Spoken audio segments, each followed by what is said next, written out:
4,000 weeks. 4,160 if you do the math. That's how many weeks we have if we live to be 80. I'm 46, so I've already spent about 2,400 of those precious weeks, and I have about 1,600 left. 1,600 weeks. That's not a lot of weeks. If I think about last week and how quickly it slipped into this week and will slip into next week and the week after that and the month after that and the year after that, time goes by so quickly. I think when I was younger, when I was 16, 17, and people told me, as you get older, time will go by faster and faster. And I think, like most people, I didn't really believe them. I thought, that's not going to happen to me. I have all the time in the world. And suddenly I have 1,600 weeks left. And that's if I live to be 80. That's really not that much time. Time goes by so fast. How many weeks do you have? I'm not sharing this to be negative more than anything. It's a reminder that the time that we have is limited. And I've been thinking a lot about this lately. I've learned some hard lessons over the years, lessons that took maybe a little bit longer than they should have to learn, but that's okay. They've brought me here today. There are three things that I would like to share with you, things that have helped me and continue to help me live more fully with the time that I do have and maybe can help you in some way as well. Bon dia, I'm Chris. Welcome to my channel. I had hoped to be out and about today, sharing a little bit of my life and the place where I live with you, but it started to rain, so I'm back home. I actually woke up early and went to the beach for sunrise, but it didn't really work out, but that's okay. It actually reminds me of a fourth insight that I'm going to share with you, a bit of a bonus when things don't quite go according to plan. When I was in my mid-20s, I lived on a tiny remote island in northern Australia. For weeks at a time, I was the only person on this island in the middle of the Great Barrier Reef, far from anything really. We had no electricity, no running water. I basically slept outside under a corrugated iron roof. It was quite the experience. It taught me a lot. It taught me a lot about resilience. It taught me a lot about myself. It taught me a lot about what actually makes me happy and what's important to me. Living on Restoration Island was probably one of the happiest times in my life. And when I think to why that was the case, obviously it was because we ate coconuts and mangoes and went to the beach and went swimming, and it was definitely that tropical island vibe and everything you think of when you think about living on a deserted tropical island. But it wasn't all easy. We had to contend with saltwater crocodiles and sharks and snakes and spiders and mosquitoes. During the wet season, we had to collect enough rainwater to get us through the dry season. During the wet season, everything stayed wet and damp and soggy for weeks at a time. So it wasn't all easy, but I think about why I was so happy, what were the conditions that allowed me to be so happy, and how I can reproduce those wherever I find myself. And if I ask myself, why was I so happy living on this island, and how can I find that happiness again? I think the answer lies in, during that time, I was incredibly focused on living in the present moment just because I had to be. The tide was either coming in or the tide was going out. We paid attention to the weather. We walked through the rainforest barefoot and had to be very mindful of where you put your foot and where you stepped. You had to pay attention to what was going on around you. Otherwise, things could go wrong. You could get hurt, and help was a really, really long way away.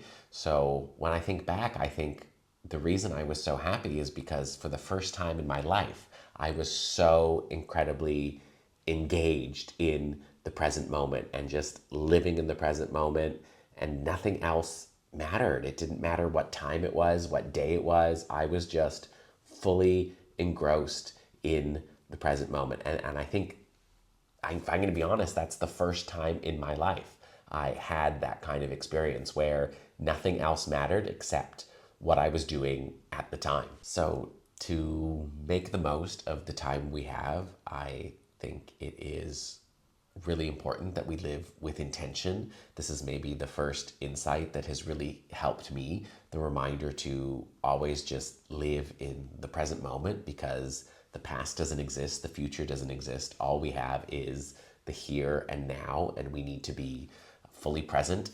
That has really helped me in my journey. I used to be a worrier. I used to get anxious and stressed about things that never really ended up happening, and no amount of worrying or stressing was going to change the outcome anyway. So I think worrying about things is just a waste of time. All it does is rob us of our joy in the present moment. It changes nothing, and it's just a waste of time. So if I think about maybe one of the key things that has helped me live more fully, it is to be engaged and present in the moment and in what I'm doing.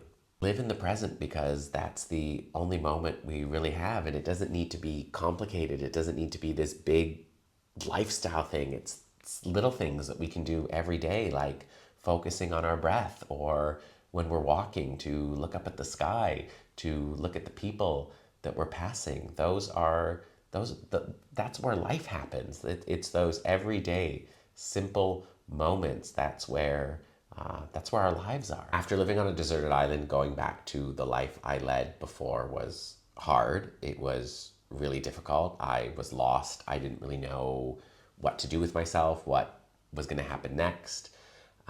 I ended up moving to Japan to teach English for a year. I lived in Kagoshima. Kagoshima is in southwestern Japan. It's a beautiful city. It's in the shadow of one of the world's most active volcanoes. People actually live on the slopes of the volcano. They farm, they go to work, they send their kids to school, all in the knowledge that this volcano could erupt at any moment and destroy everything. Sometimes it would cover the city in thick layers of ash and pumice, and there were shelters along the road where people could hide in case of falling rocks. But people went about their lives. They lived their lives knowing that at any moment there could be a big eruption, and they just accepted that. The lesson that I learned from that experience is that nothing lasts forever. Not us, not the people around us, not our circumstances. Everything changes. So whether you are waiting for your life to change for the better, or you are trying desperately to hold on to what's good, I used to do that a lot when I was younger, those things will change. Nothing lasts forever. And I think rather than being afraid of this, it is something that I have come to accept, and it is fuel for taking action and living my life to the fullest and making the most of the time that I do have. Recently, I moved to Spain, and I started over in many ways. As part of that process, I went through letting go of a lot of things.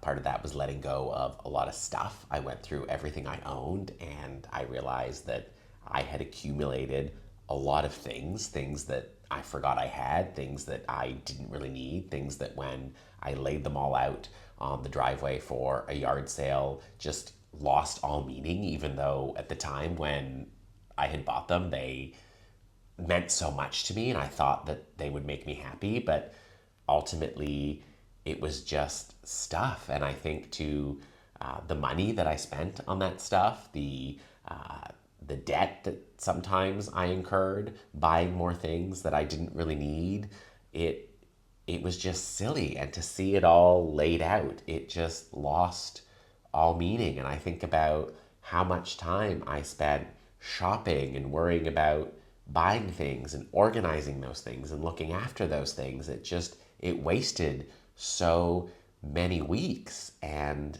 really it's just stuff.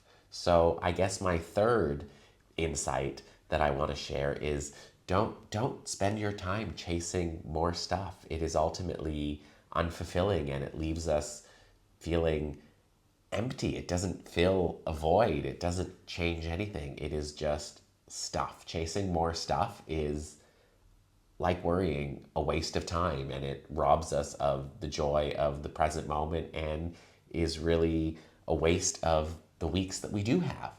So those are the three things that I set out to share with you today. Those three things that have helped me on my journey. Live in the present moment, accept that everything will change, and don't spend time chasing stuff. Those three things have really, really helped me live more fully. I know I said there was a fourth thing that I'm going to share. That's because, as I said, I set out today and it started to rain. Things didn't go according to plan. And I guess the fourth insight that has helped me is the recognition that I can't control anything. I don't try to control things anymore. I've let go of that. I think in my life there is only one thing I can control, and that one thing is my response and my reaction to whatever happens to me. I cannot control the things that happen to me, but I can control how I respond to them. And that really has helped me day to day. It is easier said than done sometimes because we're human, we have emotions. I get frustrated, I get angry. All of those things happen, but I need to remind myself that the only thing that I can control is how I respond to the things that happen to me, the things that happen around me. It is part of my journey and it is part of what helps me live more fully with the time that I have. So, how many weeks do you have and what are you going to do with them? Time isn't promised, and I may not have as many weeks as we think. So it's important to begin, to start. Whatever we've been putting off, whatever we want to do it today. It doesn't need to be a big production. Start small. If you've been meaning to write for 10 minutes. If you want to get active, do 5 sit ups. If you've been calling a family member, call them today. The important thing is to do something, to start. There is such tremendous power in taking action and beginning, no matter how small that step. There will never be a perfect time, so start today, start now, because inevitably next week that number of weeks that we have will be fewer.